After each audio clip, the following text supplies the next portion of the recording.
আমরা পাহাড় ভালোবাসি, তাই তো হাতে ছোট্ট ছুটি পেলে বারে বারে বেরিয়ে পড়ি উত্তরবঙ্গ, দার্জিলিং ও সিকিমের বিভিন্ন প্রান্তে। তবে জায়গা বাছাইয়ের সময় একটা প্রশ্ন মাথায় আসেই, সেটা হলো ওখান থেকে কাঞ্চনজঙ্ঘা দেখা যায় তো? আমার আজকের ভিডিওটা কাঞ্চনজঙ্ঘা প্রেমী মানুষদের জন্য। সান্দাকফু পশ্চিমবঙ্গের উচ্চতম শৃঙ্গ, যার প্রতিটি কোণা থেকে দেখা যায় কাঞ্চনজঙ্ঘার সম্পূর্ণ রূপ। তাহলে চলুন দেখে নেওয়া যাক 2 রাত ও 3 দিনে সান্দাকফু ভ্রমণের একটা ছোট্ট ট্যুর প্ল্যান। প্রথমে বলে রাখি, যদি 5 বা 6 জনের একটা গ্রুপে আসতে পারেন তাহলে এই ট্যুরের খরচ অনেকটাই কম হবে।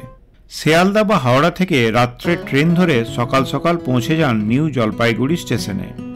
সান্দাকফু যেতে হলে প্রথমে আসতে হবে মানেভঞ্জনে। যদিও মানেভঞ্জন পর্যন্ত সরাসরি কোনো শেয়ার গাড়ি পাওয়া যায় না, সেক্ষেত্রে যদি গাড়ি রিজার্ভ করেন তাহলে ভাড়া পড়বে ছোট গাড়ির জন্য 3 থেকে 3,500 টাকা আর বড় গাড়ির জন্য 4,000 টাকা। শেয়ার গাড়িতে যাওয়া যায়, সেক্ষেত্রে ব্রেক জার্নি করতে হবে। শেয়ারে এনজেপি থেকে প্রথমে আসতে হবে ঘুম, তারপর ঘুম থেকে সুখিয়াপুকুরি ও সুখিয়াপুকুরি থেকে মানেভঞ্জন। এইভাবে এলে মাত্র 350 থেকে 400 টাকার মধ্যে চলে আসতে পারবেন। তবে সময় বেশি লাগবে, তাই গ্রুপে এলে গাড়ি রিজার্ভ করে নেওয়াটাই ভালো হবে। নিউ জলপাইগুড়ি থেকে মানেভঞ্জনের দূরত্ব 80 কিলোমিটার, সময় লাগে প্রায় 3 ঘন্টার মতো। মানেভঞ্জন হল সান্দাকফু তথা সিঙ্গালীলা জাতীয় উদ্যানের প্রবেশদ্বার। মানেভঞ্জন পৌঁছে প্রথমেই সান্দাকফু যাওয়ার জন্য গাড়ি বুকিং করতে হবে। 2 রকমের গাড়ি পাওয়া যায়, ব্রিটিশ আমলের তৈরি ল্যান্ড রোভার ও বোলেরো। মানেভঞ্জন থেকে সান্দাকফু যাওয়া ও আসার খরচ পড়বে 5,500 টাকা, আর নাইট হল্টের জন্য লাগবে পার নাইট 1,500 টাকা করে। ল্যান্ড রোভার অ্যাসোসিয়েশন থেকে এই বুকিং করা হয়। বুকিং করার সময় সবার অরিজিনাল আইডি কার্ড, যেমন ভোটার কার্ড বা আধার কার্ড লাগবে ও 1 কপি করে জেরক্সও জমা দিতে হবে। এরপর সিঙ্গালীলা জাতীয় উদ্যানে প্রবেশের পারমিট করাতে হবে। এই জন্য লাগবে পার হেড 120 টাকা করে ও গাড়ির জন্য লাগবে 400 টাকা। এই সমস্ত কাজকর্ম আপনাকে দুপুর 2টোর আগেই করে নিতে হবে, কারণ দুপুর 2টোর পর থেকে আর সান্দাকফুর জন্য গাড়ির পারমিট দেওয়া হয় না। এরপর মানেভঞ্জন থেকে যাত্রা শুরু করুন।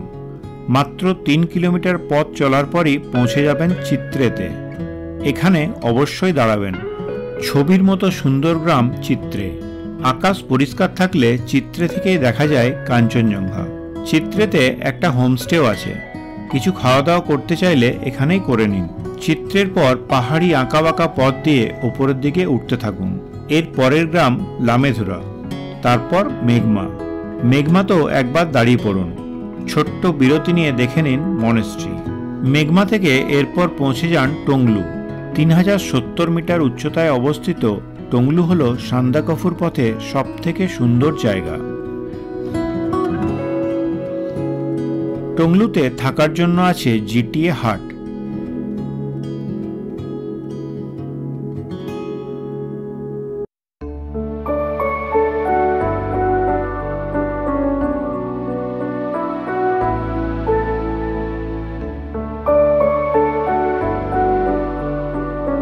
এছাড়াও এখানে আরও একটি হোমস্টে আছে। টংলুতে থাকার জায়গা কম, তাই এখানে থাকতে চাইলে আগের থেকে বুকিং করে আসবেন। আর টংলুতে যদি জায়গা না পান সেক্ষেত্রে চলে আসবেন টুংলিংয়ে। এখানে থাকার জন্য আছে অনেকগুলি হোমস্টে। টংলু ও তুমলিং দুটো জায়গা থেকে খুব ভালোভাবে দেখা যায় কাঞ্চনজঙ্ঘা। বিশেষ করে এখানকার সূর্যোদয় ও সূর্যাস্তের দৃশ্য একেবারেই মিস করবেন না।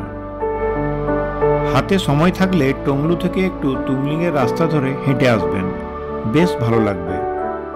রাত্রে তাড়াতাড়ি ডিনার করে ঘুমিয়ে পড়ুন, কারণ ভোরবেলা তাড়াতাড়ি উঠতে হবে সানরাইজ দেখার জন্য।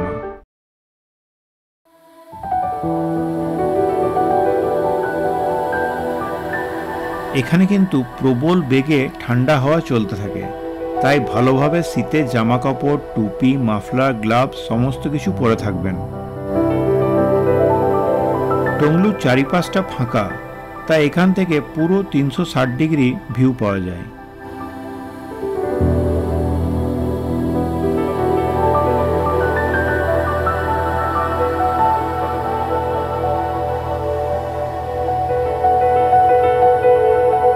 এখানকার নৈসর্গিক দৃশ্য উপভোগ করে জলখাবার খেয়ে বেরিয়ে পড়ুন সান্দাকফুর দিকে। এরপর গাড়ি তুমলিং পেরিয়ে প্রবেশ করবে সিঙ্গালীলা জাতীয় উদ্যানের মধ্যে। এখানে প্রবেশের মুখে পারমিট চেক করা হয়। সিঙ্গালীলা জাতীয় উদ্যানে red panda, Himalayan black bear ও প্রচুর পাখির বাস। তবে গাড়িতে যেতে যেতে এদের দেখা পাওয়ার সম্ভাবনা খুবই কম। এরপর গাড়ি এসে থামবে ভারত নেপাল সীমান্তবর্তী গ্রাম গৈরিবাসে। এখানে সশস্ত্র সীমা বলে চেকপোস্ট আছে। আরেকবার আইডি কার্ড ও পারমিট দেখানোর পর আবারও পথ চলা শুরু। গৈরিবাস থেকে সান্দাকফুর দূরত্ব প্রায় 12 কিলোমিটার। আর এই রাস্তাটা খুবই খারাপ, পুরো রাস্তাতে বোল্ডার ফেলা আছে। গাড়ি এখানে চলে লাফাতে লাফাতে। এইভাবে পৌঁছে যান কালীপোখরি।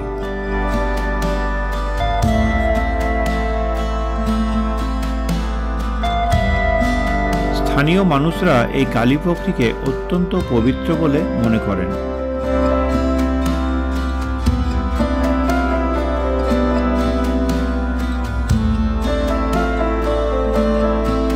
এখানে বেশ কয়েকটা হোমস্টে আছে, যেখানে থাকা ও খাওয়ার ব্যবস্থা আছে। যারা ট্রেকিং করে সান্দাকফু যান তারা প্রথম রাত্রি টংলু বা তুমলিংয়ে থেকে দ্বিতীয় রাতটা এই কালীপোখরিতেই থাকেন। এরপর সান্দাকফু পর্যন্ত রাস্তা বেশ চড়াই। এইভাবে লাফাতে লাফাতে পৌঁছে যান সান্দাকফু। এখানে কয়েকটা হোমস্টে আছে, তবে সব থেকে ভালো হলো সানরাইজ হোটেল। এটি সব থেকে উঁচুতে অবস্থিত, তাই এখান থেকে কাঞ্চনজঙ্ঘার ভিউ সব থেকে ভালো পাওয়া যায়। সানরাইজ হোটেলে ডাবল বেডরুমের ভাড়া 2500 টাকা, 4 বেডের রুম 3500 টাকা, 6 বেডের রুম 4500 টাকা, আর বাজেট রুমের ভাড়া পড়বে 1500 টাকা। তবে এক্ষেত্রে বাথরুমটা কমন। এখানে খাওয়া দাওয়ার খরচ আলাদা। হোটেলে চেক ইন করে চলে আসতে পারেন প্রায় 2 কিলোমিটার দূরবর্তী একটা জায়গা আলে। এখানে ট্রেকিং করেও আসতে পারেন বা গাড়িতেও আসতে পারেন। আল খুব সুন্দর একটা ভিউ পয়েন্ট। এখান থেকে সূর্যাস্ত দেখতে খুব ভালো লাগে।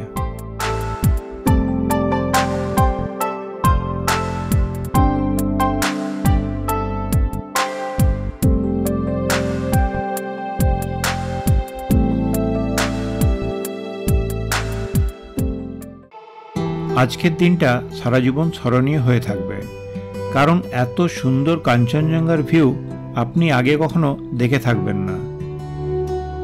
সূর্যের প্রথম কিরণ যখন শৃঙ্গগুলির ওপর পড়বে, মুগ্ধ হয়ে যাবেন কাঞ্চনজঙ্ঘার রূপ দেখে। এখান থেকে পুরো রেঞ্জটা খুব ভালোভাবে দেখা যায়। কাঞ্চনজঙ্ঘার ঠিক বাঁদিকে তাকালে দেখা যায় পৃথিবীর উচ্চতম শৃঙ্গ মাউন্ট এভারেস্ট সহ মাকালু ও লোৎসেকেও। কাঞ্চনজঙ্ঘার এই সুন্দর ছবিগুলি আমার বন্ধু দেবজ্যোতির তোলা। আজকের ভিডিওটা এখানেই শেষ করলাম। ভালো থাকবেন।